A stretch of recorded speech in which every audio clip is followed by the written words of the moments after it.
अस्सलाम वालेकुम hi everyone welcome to my channel Samaj biology with Sami समा।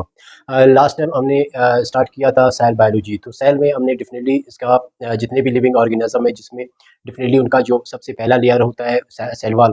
तो डेफिनेटली हमने सेल वाल डेफिनेटली सारे पढ़ लिया। उसमें हमने plant cell wall, fungi cell wall और इसी तरह हमने बैक्टीरिया के सेल वाल पर। आज हम स्टार्ट करने वाले the important and essential part of the cell that is called cell membrane. As we know that cell membrane present in all over जितने भी लिविंग ऑर्गेनिज्म है, चाहे वो बैक्टीरिया से लेकर वायरस से लेकर यानी प्लांट तक जितने भी लिविंग ऑर्गेनिज्म है, एनिमल्स है, ठीक है, प्रोटोजोज है, वो सारे जानदारों के अंदर सेल मेम्ब्रेन पाया जाता है। तो इसलिए ये जो सेल मेम्ब्रेन है it is very important as compare to other part of the that cell. So आज हम स्टार्ट करने वाले हैं कि व्हाट इज सेल मेम्ब्रेन। आज हमारा टॉपिक होगा कि सेल मेम्ब्रेन की कंपोजिशन क्या है और ये किन ऑर्गेनिज्म में मैंने कहा था कि जितने भी लिविंग ऑर्गेनिज्म में सारे में जो है सेल मेम्ब्रेन पाया जाता है। अब डेफिनेटली हम आएंगे कि इसकी कंपोजिशन क्या है। डेफिनेटली इतना भी हमें पता चल गया कि हर सेल लिविंग ऑर्गेनिज्म की जो सेल के ऊपर एक एक्स्ट्रा एक मेम्ब्रेन है जो इसको प्रोटेक्ट करता है, जो इसकी हिफाजत करती है और इसी तरह इसको एंडोसाइटोसिस और एक्सोसाइटोसिस में हेल्प करती है। तो हम आते हैं कि सेल मेम्ब्रेन के फंक्शन क्या है और इसका कंपोजिशन क्या है। तो आज हम स्टार्ट करने वाले हैं सेल मेम्ब्रेन। तो सबसे पहले आते हैं कि सेल मेम्ब्रेन का डेफिनेटली डिफिनेशन क्या है। It is outer most living boundary of animal cell while in plant cell it is always present after the cell wall. हमें पता है जितने भी लिविंग ऑर्गेनिज्म में सेल मेम्ब्रेन उनका जो है सेल मेम्ब्रेन उनका सबसे पहला मेम्ब्रेन है। लेकिन प्लांट में ये सेकंड पे आता है, क्योंकि प्लांट में हमें पता है कि सेल वॉल था, डिफिनेटली लास्ट टॉपिक में हमने पढ़ चुके हैं। तो वो कह रहे हैं कि इसका आउटर मोस्ट लेयर है बहुत से, जैसे कि एनिमल और कुछ बैक्टीरिया में। तो लेकिन प्लांट, फंजाई और बैक्टीरिया में ये उसका सेकंड आउटर मोस्ट लेयर है। आगे क्या there are many other membranes bonded organelles. हमें पता है कि सेल मेम्ब्रेन के अलावा जितने भी सेल के अंदर ऑर्गेनलीज पाए जाते हैं, चाहे वो माइटोकॉन्ड्रिया है, एंडोप्लाज्मिक रेटिकुलम है या गोल्जी ऑपरेटस है या न्यूक्लियर मेम्ब्रेन है, वो सारे सेल मेम्ब्रेन से ही बने हुए हैं। सेल मेम्ब्रेन जैसे फास्फोलिपिड बाइलेयर और प्रोटीन चैनल, ये सारे उनमें मौजूद हैं, ठीक है, उनका पार्ट होता है।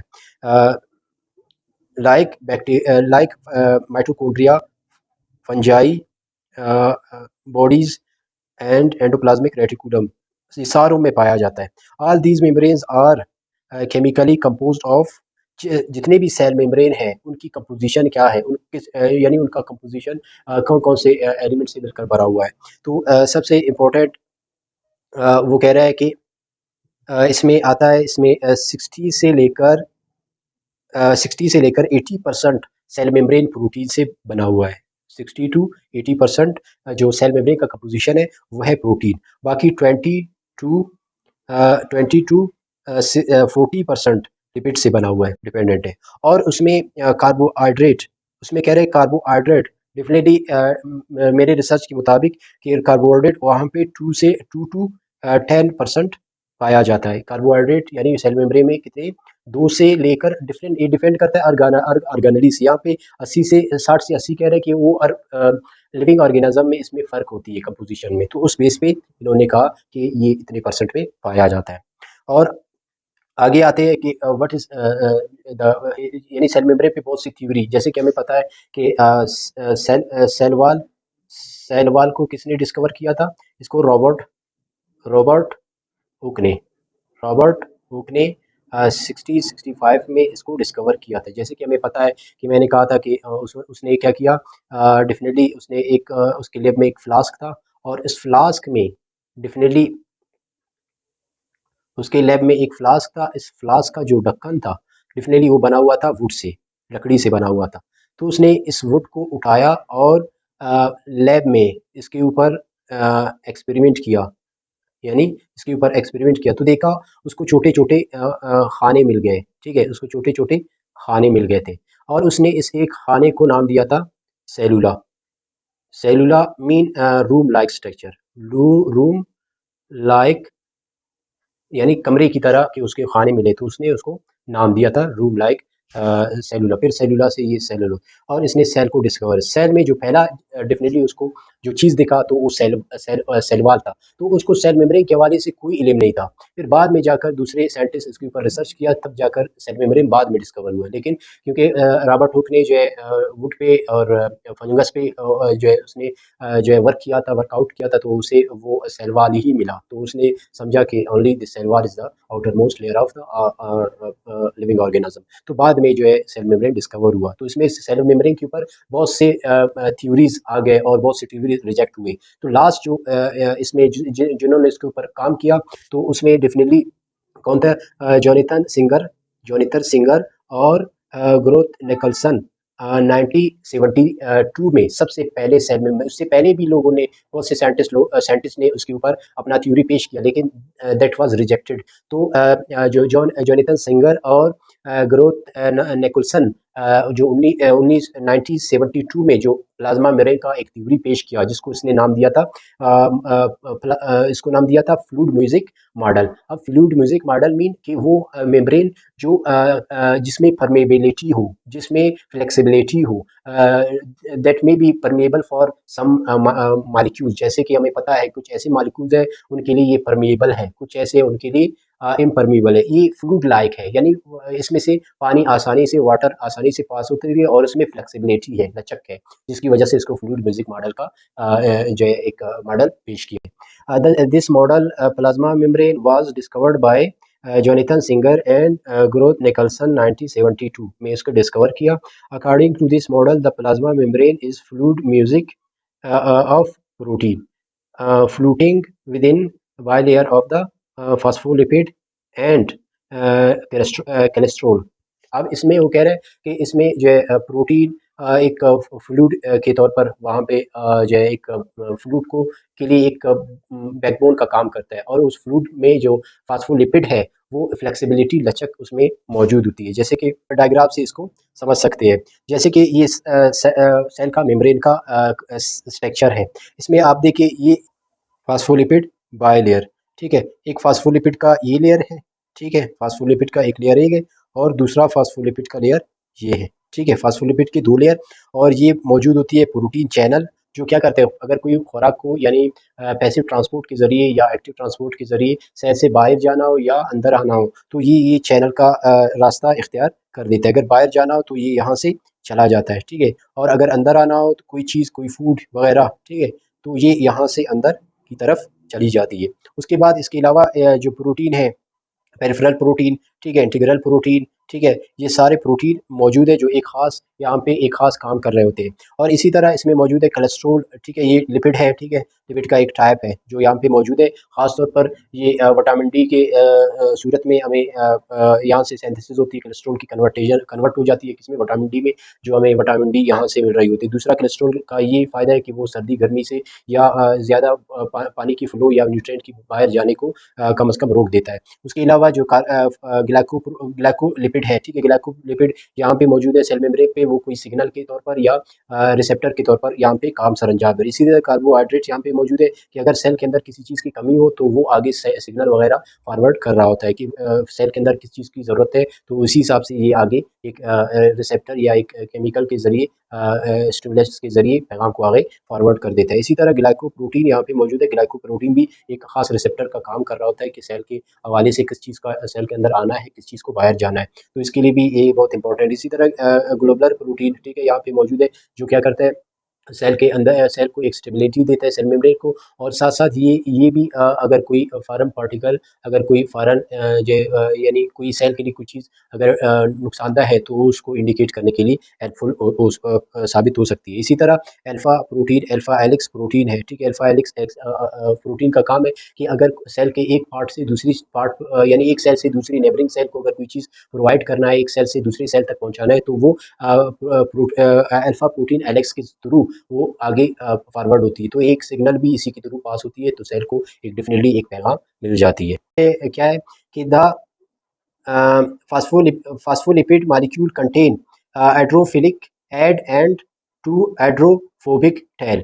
अब यहाँ पे कह रहे हैं कि जो फास्फोलिपिड है उसके जो दो लेयर है, डेफिनेटली एक यानी उसका ऐड है, ठीक है, ये इसका ऐड कहलाता है, ठीक है, और ये इसका टेल कहलाता है। ठीक है, एड और टेल कह रहे हैं कि इसका एड हाइड्रोफिलिक है यानी वाटर सॉल्युबल है यानी वाटर की लवर है, और दूसरा हाइड्रोफिलिक जो वाटर एथर है यानी वाटर सॉल्युबल नहीं है, क्योंकि ये बना हुआ है किससे, जो है फैटी एसिड से, फैटी एसिड से बना हुआ है, और ये बना हुआ है नाइट्रोजन या ग्लिसरल एल्डिहाइड से, ग्लिसरल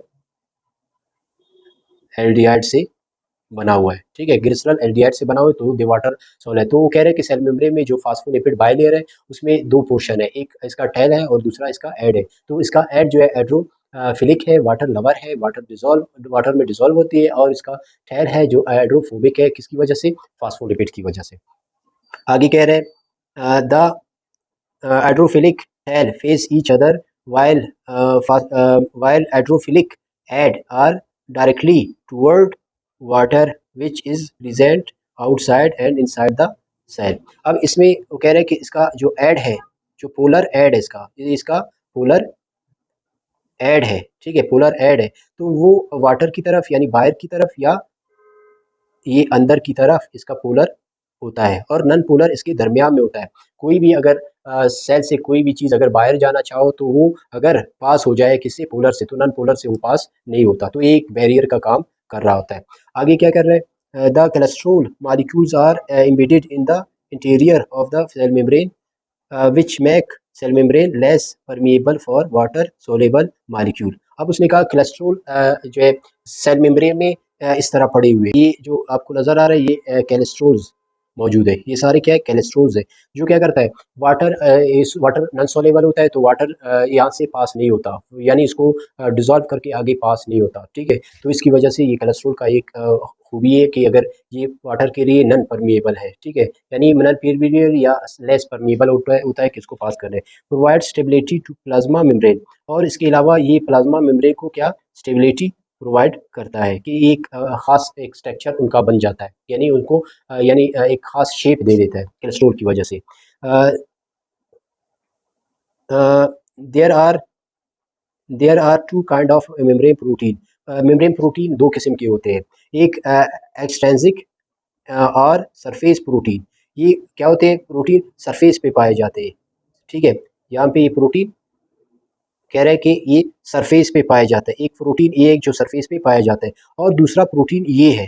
ठीक है, दूसरा प्रोटीन ये है, ये एक्सट्रेंसिक प्रोटीन है जो सरफेस पे पाया जाता है, and the end and intrinsic, intrinsic protein कौन सा होता है, जो चैनल प्रोटीन यानी इम्बेडेड है, यानी घुसे हुए है किस सेल मेम्ब्रेन के अंदर, घुसे हुए है, यानी साइटोप्लाज्म तक फैला हुआ है, यानी आउटर मेम्ब्रेन और यानी इनर मेम्ब्रेन के साथ जुड़ा होता है, यानी एक चैनल का काम करता है, इसको हम कहते हैं इंट्रेंसिक और इम्बेडेड प्रोटीन इधर बायलेयर, ये पार्शली क्या होते हैं, कुछ ऐसे पार्शली यानी आधा सेल मेम्ब्रेन के अंदर मौजूद है, और एक मुकम्मल तौर पर इम्बेडेड है अंदर की तरफ, यानी साइटोप्लाज्म तक फैला हुआ होता है। आगे क्या कह रहे हैं, some amount of carbohydrates are also present in cell membrane, हमें पता है सेल मेम्ब्रेन पर कुछ कार्बोहाइड्रेट मौजूद होती है, या वो ग्लाइकोप्रोटीन होती है या वो ग्लाइकोलिपिड की सूरत में पाया जाता है। ठीक है, तो इनका एक खास फंक्शन होती है, जैसे मैंने कहा ग्लाइकोप्रोटीन का फंक्शन कि वो आगे एक सिग्नल पास कर देता है कि सेल के अंदर क्या कमी है, क्या ज्यादती है, और इसी तरह फास्फोलिपिड है उसका भी एक फंक्शन होता है कि वो सेल मेम्ब्रेन के सेल के अंदर क्या चाहिए होती है, या कौन सी सेल के लिए फ़ायदेमंद है, कौन सा नुकसानदेह है, तो उस हिसाब से वो आगे सिग्नल फॉरवर्ड कर देते हैं। आगे कह रहे हैं दीज मे बी इधर attach with protein as a glycoprotein और attach with the lipid as a glycolipid. तो कार्बोहाइड्रेट भी सेल मेम्ब्रेन पे मौजूद होती है, जैसे कि मैंने कहा कि वो 2 से लेकर 10% सेल मेम्ब्रेन बना हुआ है किससे, कार्बोहाइड्रेट से। अब कार्बोहाइड्रेट खालिस हालत में भी हो जाए या यानी वो ऐसे समझो ये प्रोटीन के साथ मिला हुआ है, या तो ग्लाइको प्रोटीन के साथ मिला हुआ है तो ग्लाइकोप्रोटीन, और अगर लिपिड से मिला हुआ है तो ग्लाइकोलिपिड। ठीक है, आगे क्या कह रहा है, the role of glycoprotein and glycolipid, glycoprotein और ग्लाइकोलिपिड का क्या रोल है सेल मेम्ब्रेन के ऊपर मौजूद है, तो ये क्या फायदा दे रहा होता है सेल मेम्ब्रेन को, दे प्रोवाइड अच्छा they provide receptor site for the hormones. अब यहाँ पे वो रिसेप्टर साइट फॉर हार्मोन है। अगर सेल को कुछ चाहिए होती है या सेल से कुछ बनवाना होती है, कोई हार्मोन आकर उसको स्टिमुलेट कर देती है और सेल वो चीज़ प्रोड्यूस करती है। जैसे फॉर एग्जांपल अगर ग्लूकोज लेवल खून में बढ़ जाए तो एक स्टिमुलेशन पैंक्रियास के सेल्स को स्टिमुलेट कर देता है ग्लाइकोप्रोटीन के ग्लाइकोलिपिड के थ्रू। तो सेल क्या करता है, वो हार्मोन इंसुलिन हार्मोन क्या करता है, प्रोडक्शन स्टार्ट कर देता है और उसको रिलीज कर रहा होता है खून में, सेल से बाहर एक्सोसाइटोसिस के जरिए वो बाहर फेंक रहा होता है, जिसकी वजह से यहाँ पे भी ग्लूकोज का लेवल ज्यादा है ब्लड में, उसको कन्वर्ट कर देता है ग्लाइकोजन में। ठीक है। नर्व इम्पल्स, ये नर्व्स इम्पल्स अगर फॉर एग्जांपल सेल के अंदर अगर खुराक की प्रोटीन कार्बोहाइड्रेट लिपिड विटामिन मुख्तलिफ चीज़ की या वाटर की कंसंट्रेशन कम हो या उसकी ज़रूरत हो, तो वो नर्व्स इम्पल्स को एक स्टिमुलेट कर देता है कार्बोहाइड्रेट या ग्लाइकोप्रोटीन या ग्लाइकोलिपिड के थ्रू। तो वो चला जाता है ब्रेन पे और ब्रेन से फिर जो है हार्मोनल जैसे थायराइड ग्लैंड स्टिमुलेट हो जाती है, तो उसके बाद जाकर एक स्पेसिफिक जो है हार्मोन रिलीज कर देता है, जिसकी वजह से एक जानदार को एक प्यास या भूख की शक्ल में एक एहसास पैदा होती है, जिसकी वजह से ये पूरा हो जाती है। इसके बाद रिकोगनाइज कर लेता है कि फॉर एग्जांपल वो जो फूड आ रहा है सेल के अंदर आ रहा है, तो क्या वो पॉइजनस है, बैक्टीरिया है, वायरस है, क्या है। तो इसको चेक आउट करने का भी काम ग्लाइकोप्रोटीन और ग्लाइकोलिपिड का है कि वो इसको एनालिसिस करे, रिकोगनाइज कर सके कि ये is favourable for sale, it is good for sale, और इट इज पॉइजनस और समथिंग एल्स सम एंटीजन्स। तो उस सूरत में वो क्या करते हैं, सेल के लिए एक चैनल का यानी रास्ता है, उसको क्लोज या ओपन कर लेते हैं। And also responsible for the endocytosis. Endocytosis यानी सेल के अंदर कोई चीज़ जाना हो तो वो भी सिलेक्शन रिकॉग्निशन एक कार्बोहाइड्रेट प्रोटीन का होता है। Therefore these are called cell these are called cell surface marker. इनको ग्लाइकोप्रोटीन और ग्लाइकोलिपिड को सेल का क्या कहा जाता है, सेल का कहा जाता है सरफेस मेकर। अब वो सरफेस मेकर क्या है, एक प्रोटेक्शन एक रिकॉग्निशन का काम करती है, जो क्या करते हैं, रिकॉग्नाइज कर देता है, एक मार्क कर देता है कि this is for sale, this is not for sale. ये सेल के लिए फायदेमंद है, नुकसानदायक है, ये सेल को जरूरत है, ये चीज सेल को नहीं, यानी सिलेक्शन का काम करता है, एक मार्कर का काम करता है। Cell cell to be cell recognition, cell को सेल के साथ रिकॉग्निशन भी कराता है कि दिस इज इम्पोर्टेंट फॉर, यानी एक सेल में अगर किसी चीज़ की कमी हो तो दूसरी सेल में ज्यादा है, तो एक दूसरे के साथ एक रिलेशन होता है, इनका एक सिग्नल एक दूसरे के साथ रब्ता होता है। वो रब्ता भी किन के जरिए होता है, प्रोटीन या कार्बोहाइड्रेट के थ्रू होती है। स्टिकिंग करेक्ट सेल टुगेदर, इसमें क्या होता है, सेल को आपस में जुड़े रखने में भी हेल्प करता है ग्लाइकोप्रोटीन ग्लाइकोलिपिड, और इसके अलावा करेक्ट सेल टुगेदर, और सेल को एक दूसरे के साथ एक बाहमी राब्ता कायम रहता है। They are just like a sign board on shop. ये एक साइन बोर्ड है एक सेल के ऊपर वो पूरा सेल के अंदर जितने भी कमी ज्यादा है तो वो इनके थ्रू पता चल जाता है, और वो ग्लाइकोप्रोटीन और ग्लाइकोलिपिड, और नेबरिंग सेल के पास अगर नहीं है तो ये दूसरे सेल से एक बामी रब्ता रख के वो अपना जो चीजें उनके साथ जाती है वो इस सेल में नेबरिंग सेल को क्या करता है, शेयर कर देता है। अब आते हैं कि इसमें जो प्रोटीन या सेल मेम्ब्रेन पे जो प्रोटीन है इसका क्या किरदार है, इसका क्या फंक्शन है। इसमें सबसे पहले हमारे पास आता है चैनल प्रोटीन और कैरियर प्रोटीन। इसमें चैनल प्रोटीन और कैरियर प्रोटीन का क्या काम है, इसको पढ़ते हैं सबसे पहले। These are involve in the passage of molecule through the through the membrane. Some proteins have channel through which substance can move across the membrane. कुछ प्रोटीन ऐसे होते हैं जो एक चैनल का काम करते हैं, जैसे कि इस डायग्राम में आप देख रहे हैं कि यहाँ पे आपको ये जो प्रोटीन नज़र आ रहा है तो ये एक चैनल का काम कर रहा है। यहाँ से कोई भी सब्सटेंस अंदर आ सकता है, ठीक है, और यहाँ से बाहर जा सकता है, यानी सेल के अंदर एक चैनल का काम कर रहा है कि एक चीज़ की कमी हो या ज्यादा हो तो ये चैनल के थ्रू उसका एक्सचेंज होता है, ठीक है, तबादला होता है, जिसकी वजह से सेल स्टेबल होती है और हेल्थी रह जाती है। उसके बाद आगे कह रहा है while other molecules combine with carrier protein to move across the membrane। अब कुछ ऐसे इसमें मॉलिक्यूल है वो आसानी से यहाँ से पास हो सकती है, जैसे प्रोटीन है, अमाइनो एसिड है, विटामिन है, ठीक है, वाटर है, ठीक है, और जितने भी नमकियात मिनरल्स है, कैल्शियम, मैग्नीशियम, फास्फोरस वगैरह, इनके लिए भी एक चैनल का थ्रू, एक गेटवे का थ्रू, एक गेटवे का किरदार अदा करता है।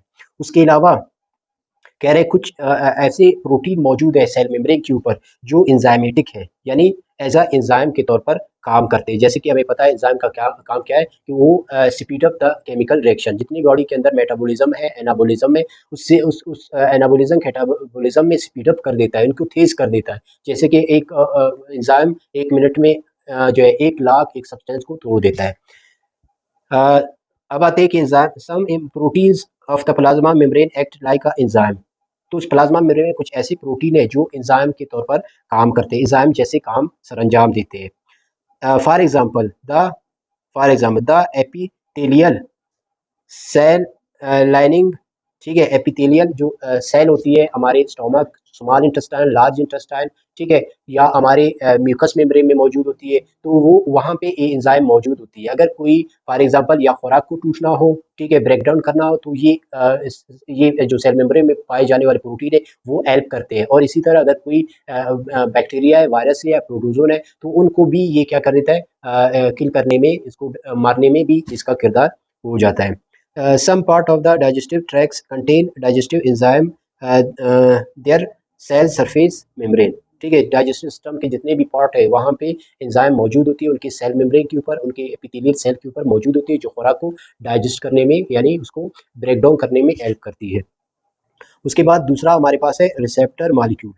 कुछ ऐसे प्रोटीन होते हैं जो क्या करते हैं, रिसेप्टर का काम करते हैं। फॉर एग्जांपल कोई चीज़ सेल को अगर चाहिए होती है या आगे फॉरवर्ड करनी होती है, तो वो इस रिसेप्टर प्रोटीन के ज़रिए पैगाम रसाई का काम करती है। Some proteins of plasma membrane act as a receptor. Example hormone और केमिकल मैसेंजर। हार्मोन क्या है, केमिकल मैसेंजर है, circulating in the blood. Blood में हमें पता है कि ये सर्कुलेट करते ही रहते हैं। Only binding to the surface target cell. अब वो जहाँ पे जिस हार्मोन का काम है वो जाकर उस टारगेट सेल पर, या उस टारगेट सेल पर जाकर इफेक्टेड हो जाती है, जिसकी वजह से उनका काम या तो हाइपर हो जाती है या एपो हो जाती है। तो इनका काम या तो रुक जाती है या यानी एक फीडबैक मैकेनिज्म का काम करती है। फीडबैक नेगेटिव होती है या फीडबैक पॉजिटिव का एक किरदार होती है। उसके बाद नेक्स्ट हमारे पास है वो है एंटीजन, ठीक है। सम प्रोटीन जो सरफेस में मौजूद है सेल मेम्ब्रेन के, वो एज अ एंटीजन के तौर पर भी काम करते हैं। जैसे कि एंटीजन और glycoprotein have different shape, so each cell can have its own surface marker. अब ये एंटीजन के हर सेल का अपना एक एंटीजन होती है, हमें पता चलती है ये कौन सा सेल है, और ये नर्व सेल है, ये लिवर सेल है, ये पैंक्रियास सेल है, ये हार्ट सेल है, ये ब्रेन सेल्स है। तो उसी हिसाब से जाकर रिसेप्टर के हिसाब से ये हार्मोन जाकर ये रिसेप्टर के साथ अटैच होकर वो अपना काम सर अंजाम देती है। जैसे कोई हार्मोन रिलीज हुई है, तो वो एक खास रिसेप्टर के थ्रू पैदा हुई है। अब वो जाएगा, वो खास रिसेप्टर के साथ अटैच हो जाएगा, तब जाकर वो इफेक्ट करेगा उस सेल को या उस आर्गन को, कि वो अपना काम बढ़ा दे या कम कर दे, ठीक है। उस सूरत में हो सकती है। जैसे कि फॉर एग्जांपल अगर आप भाग रहे हैं या दौड़ रहे हैं या जज्बाती में है, तो आपके अंदर ऑक्सीटोसिन हार्मोन रिलीज होती है, जो आपके लंग्स को स्टिमुलेट कर देती है, या आपके गुर्दे को या स्टिमुलेट कर देती है कि वो या आर्ट को स्टिमुलेट कर देती है कि वो ज़्यादा धड़के पंप करे, ऑक्सीजन को ज़्यादा एनर्जी तवानाई पैदा करे। तो उस सूरत में वो एंटीजन के थ्रू ही क्या करती है, पैगाम रसाई का काम करती है। जैसे कि foreign antigen can also be recognise defence of the cell. वो से ऐसे जो है फॉरेन पार्टिकल अगर आ गया, क्या कोई ऐसे पार्टिकल है जो नुकसान दे रहे हैं, तो हमारे डब्ल्यूबीसी एक्टिव हो जाती है, वो सेल को मार देते हैं, और उसका रिसेप्टर जो है एंटीजन जो है रिसेप्टर के थ्रू शो करते हैं, तो जाकर इसके खिलाफ जो है प्लाज्मा सेल बन जाती है और एंटीबॉडीज बन जाते हैं, और जाकर जहाँ पे भी इस तरह के सेल है उनको रोक देते हैं या इनको किल करते हैं। अब आते हैं कि role of plasma membrane within the environment. Environment के हिसाब से सेल मेम्ब्रेन अपने अपने अंदर क्या चेंजेस लाती है, ठीक है, और क्या तब्दीली आती है जब इन्वायरमेंट में तब्दीली आती है, तो सेल मेम्ब्रेन पर क्या इसका इम्पैक्ट पड़ता है। It is it it regulate material moving into and out of the cell. It secrete useful substance which as enzyme, hormone. जैसे कि इन्वायरमेंट के हिसाब से, अगर इन्वायरमेंट में क्या हो, तब्दीली हो, तो उसी हिसाब से सेल के अंदर कुछ चीज़ें इंटर होती है और बाहर चली जाती है। जैसे कि फॉर एग्जांपल अगर मौसम ठंडा है तो मेटाबॉलिज्म का जो है अमल तेज़ हो जाती है, ठीक है? और इसके साथ-साथ एंजाइम की प्रोडक्शन ज़्यादा होती है। और इसी तरह अगर एनवायरनमेंट में कोई चीज़ अगर कान के ज़रिए, आँख के ज़रिए कोई चीज़ एक स्टिमुलेटर मिल जाती है तो उसी हिसाब से हमारे जिस्म के अंदर हार्मोन्स बनना शुरू हो जाती है और सेल मेम्ब्रेन क्या करता है, उसी हिसाब से क्या करता है, आगे मैसेज को फॉरवर्ड कर देता है, जिसकी वजह से वो एक खास हार्मोन डीएनए के थ्रू, आरएनए के थ्रू बनकर रिलीज हो जाती है। It remove waste and toxic substance. अगर सेल के अंदर कोई वेस्ट प्रोडक्ट बन रहा है, जैसे यूरिया है, यूरिक एसिड है, क्रिएटिनिन है, अमोनिया है, ठीक है? अगर ये बन रहा है तो ये सेल में अगर रहेंगे तो सेल के अंदर जो है उसका होम्योस्टेसिस मेंटेन नहीं रहेगा, बल्कि हाइपर हो जाएगा। तो इस सूरत में वो क्या करता है, इसको यानी वैक्यूल्स के ज़रिए सेल मेम्ब्रेन से बाहर फेंक देता है, यानी सेल मेम्ब्रेन से एक्सोसाइटोसिस के ज़रिए बाहर खारिज हो जाती है। जैसे कि इसमें अमोनिया है, यूरिया है, यूरिक एसिड है, ये वेस्ट प्रोडक्ट है सेल के अंदर और इसको बाहर कर दे। It keeps substance favourable ionic concentration. और ये क्या करता है, अंदर की जो आयनिक या ये एक एनवायरनमेंट है, ठीक है, उसको स्टेबल करने के लिए अहम किरदार है। Within the cell the enzymatic activity for the nerves muscular activities, ये सारे सेल की ही सेल मेम्ब्रेन के थ्रू ही तबादला होती रहती है।